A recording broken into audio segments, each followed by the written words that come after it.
మీ భూమి హద్దులు రికార్డుల్లో సరిగా ఉన్నాయా? సరిహద్దులు సరిగా లేవనిపిస్తే ప్రభుత్వం అధికారికంగా హద్దులు ఎలా నిర్ణయిస్తుందో తెలుసా? Andhra Pradesh survey and boundaries act 1923లోని section 9 ఈ విషయానికే సంబంధించినది. ఈ వీడియోలో ఎటువంటి వివాదం లేని భూమి హద్దులను సర్వే అధికారి ఎలా ఫిక్స్ చేస్తారో సింపుల్గా తెలుసుకుందాం. సెక్షన్ 9 ప్రకారం భూమి హద్దులపై ఎలాంటి వివాదం లేకపోతే సర్వే అధికారి ఆ హద్దులను అధికారికంగా నిర్ణయించి రికార్డుల్లో నమోదు చేస్తారు. అంటే రెండు పక్షాలు కూడా ఒకే హద్దును అంగీకరిస్తే ప్రభుత్వం ఆ హద్దును మ్యాప్లో మరియు రెవెన్యూ రికార్డుల్లో ఫైనల్గా నమోదు చేస్తుంది.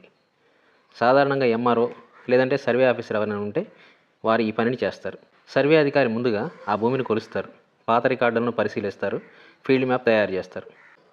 తర్వాత అధికారికంగా హద్దులను ఫిక్స్ చేసి రికార్డుల్లో నమోదు చేస్తారు. ఈ నిర్ణయం తర్వాత సర్వే స్టోన్స్ వేయవచ్చు. ఎఫ్ఎంబి మ్యాప్ ఏదైతుందో అది అప్డేట్ చేయబడుతుంది అనమాట. రెవెన్యూ రికార్డుల్లో కూడా మార్పులు నమోదవుతాయి. సెక్షన్ 9 కింద నిర్ణయించిన హద్దులపై తర్వాత వివాదం వస్తే అది సెక్షన్ 10 కిందకు వెళ్తుంది. మీ భూమి రికార్డులు సరిగా ఉన్నాయో లేదో తప్పకుండా చెక్ చేసుకోండి. ఈ వీడియో ఉపయోగకరంగా అనిపిస్తే లైక్ చేయండి, మీ రైతు మిత్రులతో షేర్ చేయండి. ఇలాంటి మరిన్ని లీగల్ అవగాహన వీడియోల కోసం సబ్స్క్రైబ్ చేయండి.